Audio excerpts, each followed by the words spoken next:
2 Samuel capítulo 9, eu queria ler todo o capítulo, você por gentileza acompanhe sua Bíblia. A palavra do Senhor nos diz assim: Disse Davi: resta ainda porventura alguém da casa de Saul, para que use eu de bondade para com ele, por amor de Jonatas?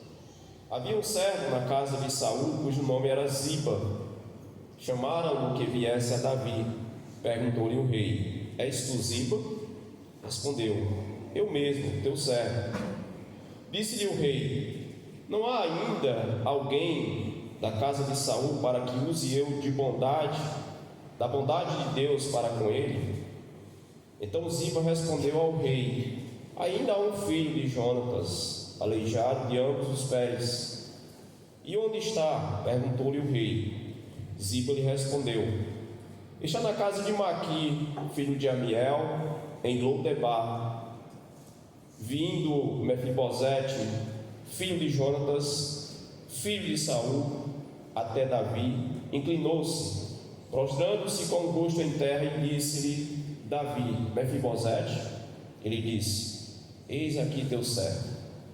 Então lhe disse Davi: não temas, porque usarei de bondade para contigo, por amor de Jonatas, o teu pai. Eu te restituirei todas as terras de Saul teu pai, e tu comerás pão sempre à minha mesa. Então se inclinou e disse: quem és teu servo, para teres olhado para um cão morto tal como eu? Chamou Davi a Ziba, servo de Saul, e lhe disse: tudo que pertencia a Saul e toda a sua casa dei ao filho de teu Senhor. Trabalharás, pois, a terra, tu e teus filhos e teus servos, e recolherás os frutos, para que a casa de teu Senhor tenha pão que coma. Porém Mefibosete, filho de teu Senhor, comerá pão sempre à minha mesa. Tinha Ziba 15 filhos e 20 servos. Disse Ziba ao rei: segundo tudo quanto meu senhor o rei manda o seu servo, assim o fará. Comeu, pois, Mefibosete à mesa de Davi, como um dos filhos de Davi. Tinha Mefibosete um filho pequeno, cujo nome era Mica. Todos quantos moravam em casa de Ziba eram servos de Mefibosete. Morava Mefibosete em Jerusalém, porquanto comia sempre à mesa do rei. Ele era coxo de ambos os pés. Talvez um dos episódios mais emocionantes das Crônicas de Nárnia seja o leão, a feiticeira e o guarda-roupa. Esse episódio narra a história de uma turma de irmãos que de repente vão passar alguns dias na casa de um professor tanto quanto estranho. Dentro daquela casa tem um enorme guarda-roupa. Essas crianças um dia entram nesse guarda-roupa e a partir disso elas vão descobrir o mundo de Nárnia, e elas chegam na cidade de Nárnia, uma cidade onde sempre era inverno, por conta da maldade da feiticeira, da rainha daquele lugar, que tinha amaldiçoado Nárnia, e por conta dessa maldição, os dias ali sempre eram sombrios, não havia ali Natal, por conta dessa maldição. Entre esses irmãos tinha um rapaz chamado Edmundo. De todos os irmãos sempre foi o mais cético, o mais sorrateiro e também o mais cobiçoso, aquele que sempre queria se dar bem e tirar vantagem em todas as situações. Havia uma orientação e uma lei em Nárnia, e a orientação era a seguinte: pelo fato da feiticeira, da rainha ser má, ela não merece confiança. Todos os irmãos ouviram essas instruções atentamente, inclusive Edmundo. Mas Edmundo ignora essas instruções. Um dia, curioso e ganancioso como sempre, ele deseja comer um pouco, pelo menos degustar, de manjar turco, a principal iguaria servida no palácio, no castelo daquela feiticeira. Procurando saciar esse desejo, ele se vende a essa mulher, em troca justamente de um prato de manjar turco. E para ganhar esse prato de manjar turco, ele trai não só os seus irmãos, mas ele trai o rei chamado Aslan, Aslan, naquela trama, naquele livro, é uma figura do Senhor Jesus. E Edmundo trai todo mundo em troca desse prato de manjatu. Faltou fidelidade, faltou honrar o conhecimento que ele tinha. Aliás, alguém já disse que fidelidade é quando você abre mão de algum benefício que você deseja, às vezes até de um direito, para honrar a sua dignidade, honrar a sua palavra e agir de acordo com aquilo que você conhece como certo. Edmundo ignorou todas essas informações. A feiticeira, então, tendo feito com que ele traísse Nárnia, seus irmãos e Aslan, ela o acusa de traidor. E em decorrência desse ato, desse delito cometido por Edmundo, ele deveria morrer, dizia uma das leis ali de Nárnia. Mas Aslan, sabendo disso, ele resolve se entregar à feiticeira para salvar Edmundo. E Aslan é preso, é humilhado e é imolado em cima de uma pedra enorme, dando assim a sua vida por Edmundo, morrendo no lugar do traidor. O traído morreu pelo traidor, para que ele fosse poupado. Aslan foi imolado, mas quem deveria morrer era exatamente o traidor de Nárnia, chamado Edmundo. Mas Edmundo foi poupado mesmo sem merecer. Natal, meus irmãos, é isso. Nós recebemos de Deus o que nós não merecíamos. Por merecimento, todos nós deveríamos ter o mesmo destino, receber a mesma pena, que era a morte. Mas o nosso Aslan, o rei, o leão da tribo de Judá, poupou a nossa vida, dando a sua própria vida, sendo pregado, crucificado numa cruz, para que fôssemos poupados da morte. O livro de 2 Samuel, irmãos, esse livro no qual lemos, capítulo 9, esse livro se inicia registrando o início do reinado de Davi. De todos os reinados, entre todos os reis de Israel, Davi é o que mais causa admiração. Os episódios da vida de Davi como rei, como filho de Deus, me chamam bastante atenção e me causam muitos arrepios enquanto eu estou lendo. Mas especialmente no capítulo 4 desse livro, Deus promete a Davi um reino que nunca seria destruído, como de fato esse reino de Davi nunca foi destruído. E esse reino se amplia de forma muito veloz e muito rápida. Davi vai conquistando os 4 pontos cardeais da terra, e ele conquista isso em tão pouco tempo. Davi venceu todos aqueles que resistiram ao seu reino e fez alianças com todos aqueles que o reconheceram, o que de fato tornou Davi muito forte e muito grande. Nesse capítulo que nós lemos, nós temos um episódio que parece não ser tão glorioso se comparado aos outros capítulos da história de Davi como rei, mas é talvez o mais pleno e mais sublime de todos os capítulos da vida de Davi como rei. É esse capítulo 9. Aqui nós temos a maior evidência da grandeza de Davi como rei, mas não só como rei, como filho de Deus, como ungido do Senhor que ele era, que é a sua fidelidade. Se nós espremêssemos esses versículos desse capítulo 9 de 2 Samuel, nós iríamos extrair daqui muita fidelidade, porque Davi está cumprindo a aliança que ele fizera com um amigo 15 ou 20 anos antes, um amigo que não estava mais ali para cobrar nada, que era Jonatas. Ele tinha morrido. Davi então vai cumprir essa promessa, vai honrar a sua palavra, vai ser um homem de fidelidade, um homem de fibra, que honra a sua palavra mesmo quando não tem ninguém lhe cobrando, e abre mão de benefícios, mesmo esses benefícios sendo seus legalmente falando. Dito isso, eu convido a meditarem comigo sobre esse tema: benefícios da fidelidade pactual do ungido do Senhor. Quais são os benefícios que aparecem nesse texto como evidências da fidelidade pactual do ungido do Senhor? A primeira evidência, ou a primeira característica dessa fidelidade pactual do ungido do Senhor é a bondade condicional. Se você for ler do versículo 1 ao versículo 4 desse capítulo que nós lemos, nós vamos ver aqui Davi iniciando a sua fala nesse capítulo, dizendo o seguinte: disse Davi: resta ainda porventura alguém da casa de Saul, para que use eu de bondade para com ele, por amor de Jonatas? Havia um servo na casa de Saul, cujo nome era Ziba. Chamaram ele veio até Davi, e perguntou Davi: és tu Ziba? Ele disse: eu mesmo, teu servo. E aí Davi faz a pergunta, que é a seguinte: há alguém na casa de Saul para que use eu de bondade, da bondade que Deus colocou no meu coração? Então Ziba respondeu ao rei: há um filho de Jonatas. Ziba não sabia de nada. E nesse versículo 3, Ziba acrescenta uma informação que Davi não pergunta, mas ele acrescenta. Ele diz: mas ele é aleijado de ambos os pés. E Davi mesmo assim não cessa a sua preocupação em perguntar por esse rapaz que era descendente de Jonatas, do seu amigo. E ele diz: e onde ele está? Ziba lhe respondeu: está na casa de Maqui, filho de Amiel, em Lodebar.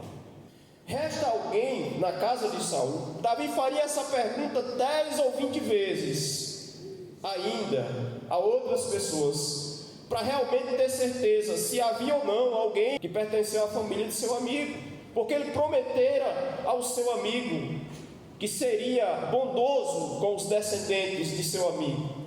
Ele prometeu isso a Jonatas quando ele se torna rei de Israel, lembrando que prometeu isso para o seu amigo. Davi agora é rei. Davi não é só rei, mas ele está sucedendo Saul, o pai de Jonatas e avô desse rapaz chamado Mefibosete. Saul, que desobedecera a Deus e foi morto, justamente foi morto por conta da punição e da pena de Deus dirigida a ele, por ter sido infiel ao Senhor e aos mandamentos do Senhor. Mas antes de ser morto, Saul perseguiu Davi. Nós conhecemos muito bem a história. Saul montou um exército para matá-lo por inveja. Jonatas era filho de Saul. Jonatas, quando Davi estava sendo perseguido por seu pai, ele o protegeu. E foi justamente nesse interim que ele fez uma aliança com Davi, como se ele estivesse dizendo: olha, pelo fato de estar lhe ajudando, correndo risco, porque meu pai também pode me matar, porque eu estou ajudando aquele a quem ele procura. Então, em virtude dessa bondade que eu estou usando contigo, Davi, seja bondoso, se um dia você se tornar rei de Israel. Essa informação está no capítulo 20 do livro de 1 Samuel. Nessa aliança, portanto, Jonatas pediu a bondade de Davi para que ela se estendesse aos seus descendentes. Davi, portanto, está cumprindo essa promessa. Será que nós temos aqui, meus irmãos, um indulto de Natal? Será que nós temos aqui um benefício de Natal? Vocês já pararam para pensar que na época de Natal nós vivemos um clima tipo assim: eu tenho que ser bonzinho nessa época. Nós damos presentes, recebemos presentes, nos confraternizamos uns com os outros. Vocês perceberam que quando chega o mês de janeiro, a gente esquece desse clima de confraternização, de cear na casa uns dos outros? O indulto de Natal passou, mas Davi não só está dirigindo aqui, ou promovendo aqui o indulto de Natal, é muito mais do que isso. Davi quer usar da bondade de Deus para com a vida de algum descendente de seu amigo, se porventura ele vive. Davi quer expressar benevolência, mas não é só uma benevolência aleatória, não é uma benevolência qualquer, é uma benevolência que nasce a partir de um pacto, de uma aliança. Aliás, essa palavra pacto, essa palavra aliança, ela nos causa tanto impacto para aqueles que entendem realmente esse significado. E é por causa de entender o significado dessa aliança, ou do termo aliança, que Davi está fazendo o que ele faz nesse texto. Davi, portanto, está fazendo algo que nem Ziba sabe, que nem aquele que é beneficiado com esse feito sabe. Ninguém sabe, porque a aliança foi feita 20 anos antes, talvez, entre Davi e Jonatas. Ninguém sabia. Davi não esqueceu daqueles que lhe ajudaram. Davi não deu as costas para aqueles que foram bondosos com ele. Você lembra das flechas que Jonatas atirou no campo para avisar que seu pai Saul estava perseguindo Davi? Aquelas flechas Jonatas atirou para dizer o seguinte: fuja, corra, porque meu pai está furioso e ele vai lhe perseguir, ele vai lhe alcançar se você não correr. Davi fez essa promessa, portanto, naquela época, e está cumprindo agora. Jonatas já era morto, como nós falamos, ele não tinha mais condições de cobrar nada, mas mesmo assim, Davi vai fazer o que ele prometeu. Davi ama mais o seu amigo do que talvez a ele mesmo. Davi não esqueceu de seu amigo, mesmo depois de 20 anos. Morrer não é ser esquecido, como muitos dizem. Davi está ajudando o descendente de seu amigo, mas ele corre um grande risco ajudando Mefibosete, o filho de Jonatas. Por quê? Porque Mefibosete era descendente de Saul. Davi está entronizado no trono que pertenceu a Saul. O que era que acontecia quando um rei vencia outro rei naquele contexto? O rei vencedor, ele matava todos os descendentes do rei anterior, porque aquele que vivesse, ele poderia se fortalecer, formar um exército e destronar o rei. Mas Davi não faz isso. Eu fico imaginando que Mefibosete, quando soube da notícia de que Davi estava procurando ele se tremeu mais ainda do que vara verde, pensando o seguinte: ele descobriu a mim, ele vai me matar. O texto diz que Mefibosete morava em Lodebar. Interessante o significado desse termo, Lodebar, porque Lodebar, na língua hebraica, significa literalmente lugar nenhum, ou então não vida, é ausência de vida, deserto. Mefibosete morava em Lodebar, ou seja, em lugar nenhum. Era um lugar que certamente era revestido de anonimato.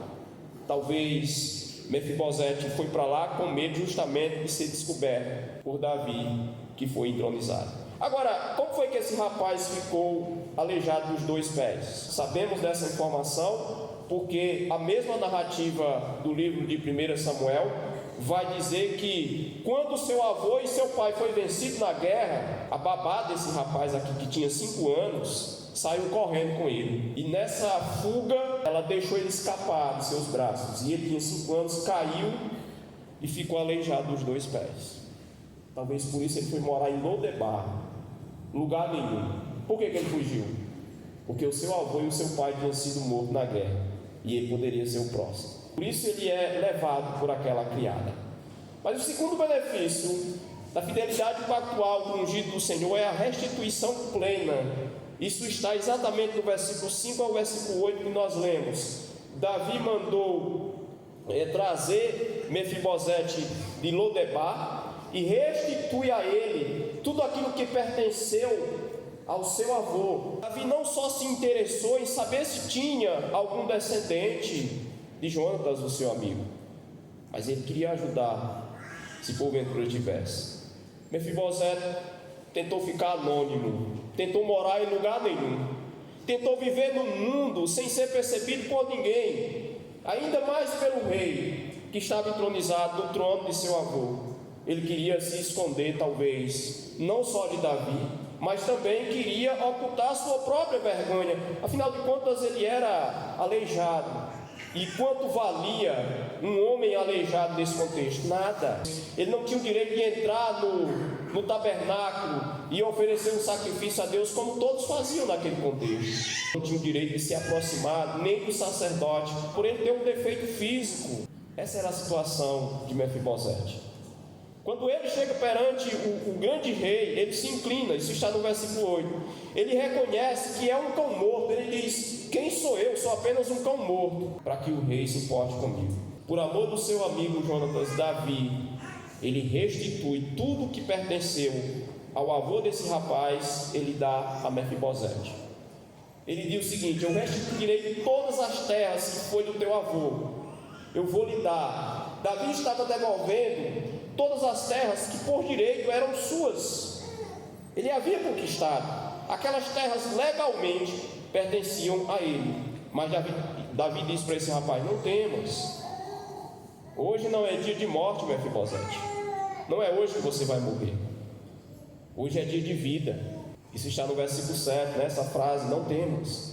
Hoje é dia de boas novas, de grande alegria. Vocês lembram daquela fala do anjo? Não temas, lá em Lucas 2,10. Porque hoje é dia de boas novas, de alegria. É que nasceu o nosso Senhor Jesus, aquele que traz vida, aquele que traz alegria, O Natal acontece para Mefibosete. Ele está sendo agraciado com a bondade do ungido do Senhor. Aliás, Davi é uma figura, é uma tipificação de Cristo no Antigo Testamento. E nesse momento aqui, Cristo se torna mais nítido na vida de Davi ainda, porque ele está lembrando de uma aliança que ele fez com alguém. Assim como Deus fez uma aliança com a Trindade para nos beneficiar e enviar esse mundo Jesus para nos salvar, para nos agraciar, nós também estávamos em lugar nenhum. Nós também não tínhamos vida, nós também estávamos mortos, nós éramos aleijados, não só dos 2 pés, mas de todos os membros do nosso corpo. Nós éramos deficientes em todas as áreas da nossa vida, nós todos éramos Mefibosetes, numa situação piorada. E o ungido do Senhor veio até nós, como Davi foi até Mefibosete, e restitui tudo o que pertenceu ao seu avô. Alguém media a riqueza naquela época pela quantidade de terras que tinha. Agora você imagine que Saul, como rei, qual era o tamanho da sua riqueza em terras? Devia ser enorme. Davi dá todas essas terras a Mefibosete. E ele diz o seguinte para o servo chamado Ziba: ele diz o seguinte: você vai fazer com que a terra produza, você vai trabalhar para Mefibosete, mas Mefibosete vai morar em Jerusalém. Ele vai comer a minha mesa todos os dias. E esse exatamente é o terceiro benefício, evidência, característica da fidelidade pactual do ungido do Senhor, que é o acesso total à mesa do rei. Ele diz no final do versículo 7: e tu comerás pão sempre à minha mesa. No versículo 11, ele vai dizer o seguinte: comeu, pois, Mefibosete à mesa de Davi como um dos filhos do rei. No versículo 13, o texto vai dizer que em Jerusalém morava Mefibosete e que comia sempre à mesa do rei. Você sabe o que é que significa comer à mesa do rei? É algo tão precioso e algo tão cheio de privilégio que poucas pessoas tinham esse direito. Poucas pessoas tinham acesso à mesa do rei. Mefibosete poderia envenenar a comida de Davi, ele poderia matar Davi, mas Davi está trazendo ele para a sua mesa, um dos lugares mais sagrados da vida de um rei e um dos lugares mais privados da vida de um rei. Ele está trazendo alguém que é neto do rei anterior, o rei a quem ele está sucedendo. Ele está trazendo alguém que é aleijado dos 2 pés, que não tem nada para oferecer e que pode manchar sua reputação como rei. Davi não está preocupado com isso, porque Davi tipifica o ungido do Senhor, e o ungido do Senhor contraria todas as regras do reino. O ungido do Senhor contraria todas as regras estabelecidas pelo homem. Mefibosete estava desabilitado a chegar perto do rei, do ungido do Senhor. Mas o ungido do Senhor não está preocupado com isso. Davi não está apenas se aproximando de um homem aleijado, meus irmãos, mas ele está dando o próprio pão que ele comia para esse homem. Davi deu a Mefibosete as terras de seu avô, colocou ele em sua mesa para comer a mesma coisa que ele comia. Mas Davi fez de Mefibosete, tratou ele como um de seus filhos, e ele era tratado como um filho. Natal, meus irmãos, é a vinda do ungido do Senhor, trazendo para nós o direito de sermos chamados de filhos, por aquele que olhava para nós irado por conta do nosso pecado. Em vez de filhos da ira, nós somos filhos de Deus. Natal é isso. Natal é a vinda do ungido do Senhor, abrindo as portas para morarmos com Ele, para morarmos na eternidade. Natal é muito mais do que aquilo que aconteceu com Mefibosete, embora aquilo tenha sido magnífico. Eu queria finalizar fazendo algumas aplicações. E eu quero fazer 3 afirmações. A primeira delas é: a bondade pactual que Davi usou com Mefibosete é só uma sombra da bondade de Deus. Davi é só uma tipificação de Cristo. Mas Cristo é a realidade. E Ele veio a esse mundo para dar para nós tudo aquilo que Davi deu a Mefibosete e muito mais, para nos dar a vida eterna. Enquanto que Mefibosete tipifica todos nós, porque nós também éramos miseráveis, nós estávamos desabilitados de nos aproximar de Deus, de adorarmos a Deus, de oferecer o nosso culto a Ele. Nós todos éramos Mefibosetes, e Deus veio até nós através do seu Filho Jesus. Nós estávamos em Lodebar, nós éramos aleijados, Nosso nome espalhava vergonha, não tinha nada de que se gabar em nosso nome, em nossa realidade, mas o nosso rei quis nos agraciar com um Feliz Natal. E esse Feliz Natal abriu as portas para uma feliz eternidade, que nunca se acabará, e é justamente por isso que é chamada de eternidade. Davi se arriscou ao trazer Mefibosete para a sua mesa e para a sua casa. Ele poderia ser envenenado. Esse rapaz poderia resolver se vingar. Mas Cristo não só se arriscou, Cristo veio a esse mundo sabendo que ia ser morto. Já pararam para pensar nisso? Deus não enviou Cristo a esse mundo contando com a possibilidade ou com o risco dele ser morto. Deus enviou Jesus a esse mundo sabendo que ele ia morrer.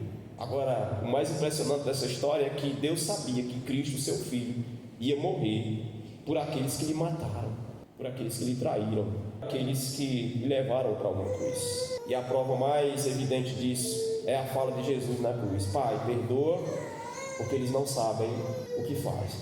A outra afirmação que eu quero fazer é: assim como Davi, Deus também nos chamou à sua presença para uma mudança radical de vida. O ungido do Senhor veio ao nosso encontro, meus irmãos. Se dependesse de Mefibosete, esse encontro dele com Davi nunca teria acontecido.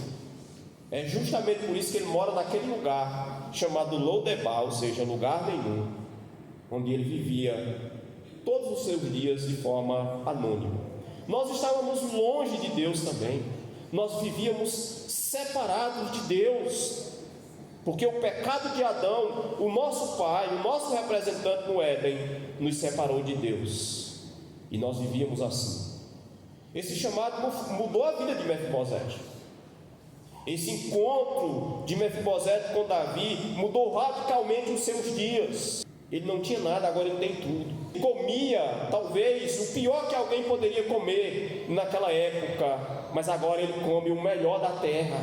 Ele se alimenta das comidas do rei. Esse chamado, portanto, tira Mefibosete de uma situação e leva ele para outro extremo completamente distinto e diferente. Natal é tudo isso.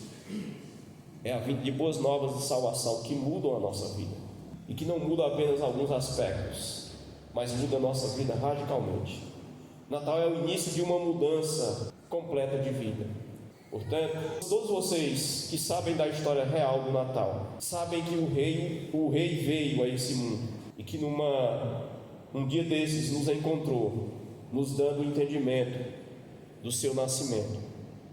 Diante disso, o que vai mudar em sua vida? Se Natal é uma mudança radical de vida, ou traz para nós uma mudança radical de vida, porque é o nascimento de Jesus, o que mudou na sua vida depois que você teve esse encontro com o Rei? O que foi modificado? Se cada vez que você lê a história do verdadeiro Natal, que é o nascimento de Jesus, não mudar nada em sua vida, então você não entendeu o que é o Natal. A última afirmação que eu quero fazer é: assim como Davi, Deus nos chamou para comermos em sua mesa. Éramos indignos como Mefibosete, tínhamos várias deficiências, cerimonialmente falando, estávamos desabilitados a adorarmos a Deus, éramos proibidos de nos assentar na mesa do grande rei, imagine, de comer a comida que ele comia. Natal é o Emanuel de Deus, é o próprio Deus nos chamando para nos assentar à sua mesa, dizendo para nós na hora da refeição: venham comer o que eu como. Natal é isso. Venham provar da fidelidade, da aliança que eu fiz com o meu Pai antes da fundação do mundo, porque houve uma aliança de Deus com os demais integrantes da Trindade, estabelecendo que um dia o Emanuel viria a esse mundo para nos dar aquilo que nós não tínhamos, para nos dar o nome de Filho de Deus, para nos dar comida, para nos dar o descanso eterno. Natal é um chamado de Deus para sermos os seus filhos. Natal é um chamado de Deus para morarmos na casa do próprio Deus, e não só alguns dias, mas morarmos eternamente. Esse é o verdadeiro Natal. Deus está lhe chamando para comer em sua mesa nessa noite e morar eternamente em sua casa. E eu queria saber como você vai reagir a esse chamado, como você vai reagir a essa fala de Deus, dizendo o seguinte: venha comer comigo, venha morar comigo eternamente. Natal é o cumprimento de uma aliança que contraria toda a lógica humana, porque por merecimento nós não teríamos um nome, nós não teríamos o que comer e nós não teríamos posses, Nenhum. Mas o nosso Deus nos deu tudo isso. Pela lógica, Mefibosete deveria morrer, mas Davi lhe poupou. Pela lógica, nós também deveríamos morrer. Edmundo deveria morrer como traidor, mas Aslan poupou a sua vida e morreu em seu lugar. Nós também, como descendentes de Adão, traímos o nosso Deus todos os dias. Não condenem Edmundo, nós também somos Edmundos. Nós traímos o nosso Deus todos os dias, quando sabemos o que devemos fazer, mas não fazemos. Nós contrariamos, portanto, os estatutos de Deus e somos traidores dele nesse sentido. Mas o nosso Aslan, o leão da tribo de Judá, ele morreu em nosso lugar, mesmo nós sendo traidores e mesmo ainda desapontando as suas ordens. Natal é a manifestação máxima da bondade de Deus vindo ao nosso encontro. Não há nenhuma outra manifestação mais plena, mais majestosa do que essa. É a vinda do nosso Rei até nós. Deus nos deu sua morada, sua comida e nos fez filhos dele. Que o Senhor nos abençoe em nome de Jesus.